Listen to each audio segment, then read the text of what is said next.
साला छीन के लेंगे, तीर के नोक पे लेंगे। यही से बिंगुल फूकते हैं कि जमीन हमारा राज तुम्हारा, जमीन हमारा राज तुम्हारा। जिसको हम चुनते हैं साला वही हमको ढूंढते हैं, जिसको हम चुने और वही हमको ढूंढे। आदिवासियों के वोट लेके वहां के पंडा और अंडा और उसको करेंगे ठंडा और उसका गुलाम बनके वहां पे ट्रस्टी मेंबर बनता है और उसको पता ही नहीं है कि ये मंदिर नहीं है, ये आदिवासियों का दीवड़ी दिरी स्थल है। एक हाथ में कलम होगा और एक हाथ में तीर धनुष होगा। हम जिससे जीत पाएंगे उससे लड़ेंगे। उलगुलान होगा, जो हमारा है उसे हम तुमसे भीख नहीं मांगेंगे। हम तुमसे तुम्हारा कॉलर पकड़ेंगे और छाती में तीर दागेंगे और छीन के लेंगे तुमसे। जोहार। भूमिका ना बांधते हुए सीधे तौर पे हम बात करते हैं देवड़ी दिरी को लेके। हमारे साथ हैं बिरसा मुंडा के केंद्रीय बिरसा सेना के केंद्रीय अध्यक्ष दिनकर कच्छप जी हैं। दिनकर जी, सबसे पहले जोहार। हमारे जोहार। क्या कहेंगे, आज देवड़ी दिरी को लेके आज बैठक हुई है तमाम। देखिए, देवड़ी दिरी की जो लेके बैठक हुई है ना, तो जो हमारा है हम उसको लेने के लिए बैठे हुए हैं। हम मांगेंगे नहीं, भीख मांगा थोड़ी ना है जो हम मांगेंगे। साला छीन के लेंगे, तीर के नोक पे लेंगे। अरे जो चैनल में जो बोलता है ना उड़ूप चुड़ूप, वो विकास मुंडा और उसका बाप पंडा और उसका अंडा, हम उसको करेंगे ठंडा। क्या कि एक चीज जान लीजिए कि ये जमीन का नेचर बोलता है कि आदिवासी इसका मालिक है। वो पंडा कौन है? विकास जी तो आपके विधायक हैं। अरे विधायक है, हमको तो लगता है कि पंडा का दामाद है। हमको लगता है कि आरएसएस का बहुत बड़ा दामाद है। गलती से वो रामेश्वर मुंडा का बेटा बन गया। हमको तो लग रहा था कि पंडा का बेटा है, और जैसा बोली बोला है वो पंडा का बोली बोला है और बिक गया है हमारा नेता। जिसको हम चुनते हैं साला वही हमको ढूंढते हैं, जिसको हम चुने और वही हमको ढूंढे। तो एक बात बताते रहे कि आप रिजर्व सीट से जीत के आए हो, आपको आदिवासी का महत्व को समझना होगा, आदिवासी का हर चीज को समझना होगा। ABCDEFGH।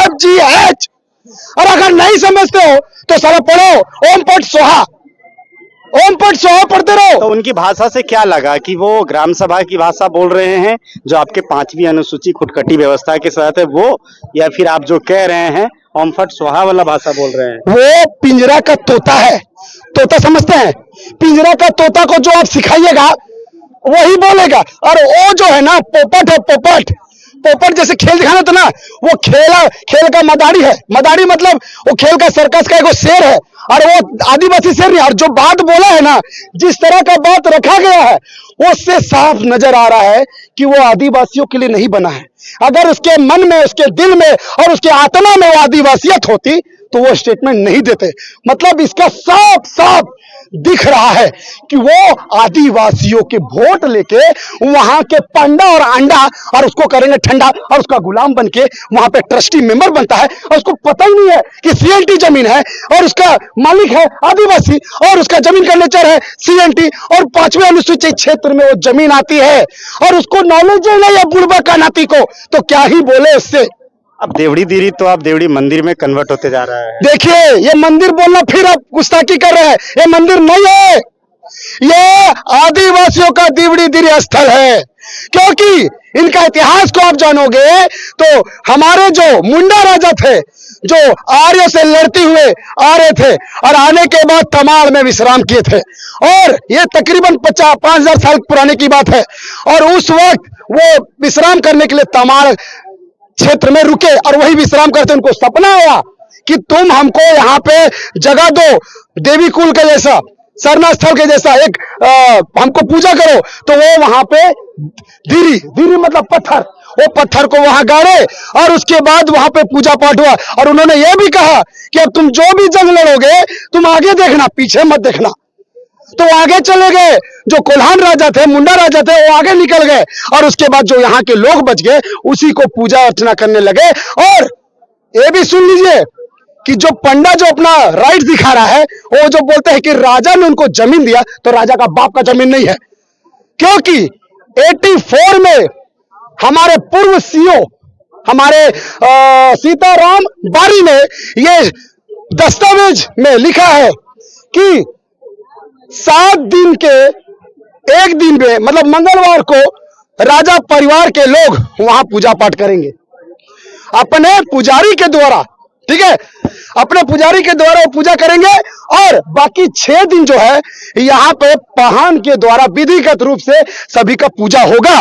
तो आप बताइए, अगर राजा का जमीन था तो राजा ने 6 दिन क्यों नहीं पूजा किया? हाँ बोलिए, अगर राजा का जमीन था तो राजा को तो 6 दिन करना चाहिए था, तो उनको 1 दिन क्यों मिला? तो उसका मतलब अभी क्या है, अभी पूजा का क्या प्रक्रिया है? अभी का पूजा का प्रक्रिया यही है, जो पंडा के द्वारा जो पूजा कराया जा रहा है, हमारे लोगों को दिग्भ्रमित करके जो 4 ठो पहान है, अपना विधि व्यवस्था को भूल के आप उसके विधि व्यवस्था में खो गए हो, और इसी के कारण हमारा जमीन को लूटने का ये लोग षड्यंत्र रच रहे हैं। क्योंकि ये लोग पुजारी है, ये लोग लुटेरा है, ये लोग लूटने आया है, ये लोग हम लोग का कभी विकास करने नहीं आ सकता। ट्रस्टी जो बना है वो कहते हैं कि आदिवासी समाज के कुछ लोग हैं उसमें। अच्छा, आदिवासी समाज के लोग हैं? क्या ग्राम सभा की अनुमति से बना है? ये बताइए मेरे को, क्या ग्राम सभा की किसी भी लोगों का हस्तक्षेप है?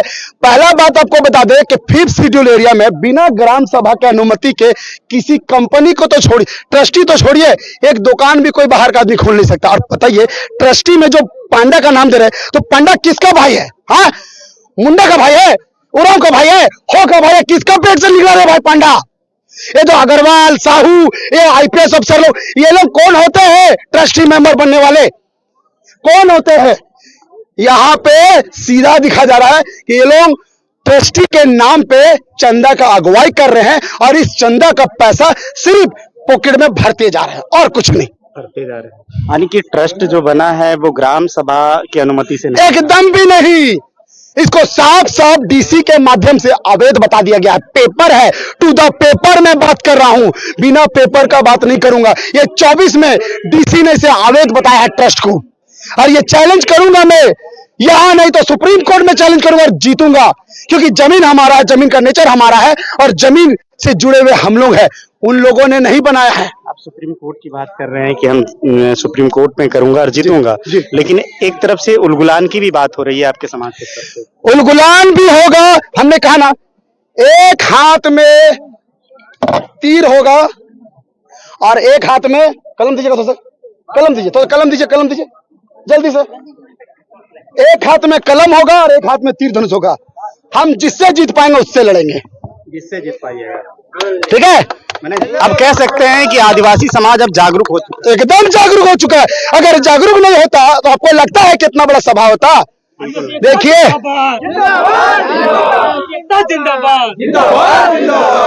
जिस चीज की भाषा से आप मानोगे, हम उसी भाषा से सिखाएंगे।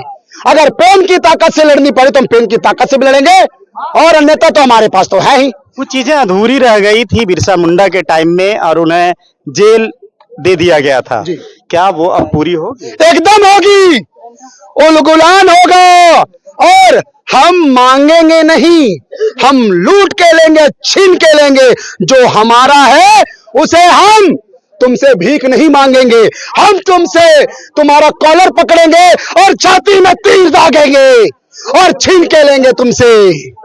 उलगुलान की शुरुआत तमाड़ से हो चुकी है। बस उलगुलान की शुरुआत हो चुकी है। क्या दादा? हाँ, हो चुके हैं। उलगुलान की शुरुआत हो गई है, कल हो गई है, एकदम हो गई है, एकदम हो गया है उलगुलान की शुरुआत। झारखंड में जब भी कुछ हुआ है, प्रत्येक 50 सालों के बाद आदिवासी ने उलगुलान किया है। उलगुलान ही हमारा सबसे बड़ा हथियार है। उलगुलान ही हम करके हर चीज हासिल किए हैं। इतिहास के पन्नों को पलटिए, और हमारे लोगों को समझाना चाहूंगा कि आज संविधान ने हमें अधिकार दिया है लड़ने का, लेकिन यही लोग हैं जो हमारे लोग हैं जो संविधान को भी धज्जा उड़ाने को तैयार है। तो ठीक है, हम भी तैयार है। बिरसा के हम वंशज है, सिद्धू कानू के वंशज है, मदरा मुंडा के वंशज है, पोटोहो के वंशज है। तीर के नोक पे बात करेंगे और यही से बिंगुल फूकते हैं कि जमीन हमारा, राज तुम्हारा, जमीन हमारा, राज तुम्हारा, जमीन हमारा, राज तुम्हारा अब नहीं चलेगा। अब हम आ चुके हैं मैदान में, फिर से उलगुलान होगा, फिर से उलगुलान होगा, फिर से उलगुलान होगा, फिर से उलगुलान होगा। ये आदिवासी संगठन का एक हुंकार तमाड़ की धरती से अब देख सकते हैं। और ये देवड़ी दीड़ी जो है, देवड़ी मंदिर है, उसके कह सकते हैं कि उस विषय को लेके अब उलगुलान शुरू हुई है। बाकी खबरों में बने रहें, मिलूंगा अगली कड़ी में। दीजिए पंकज को इजाजत, जोहार।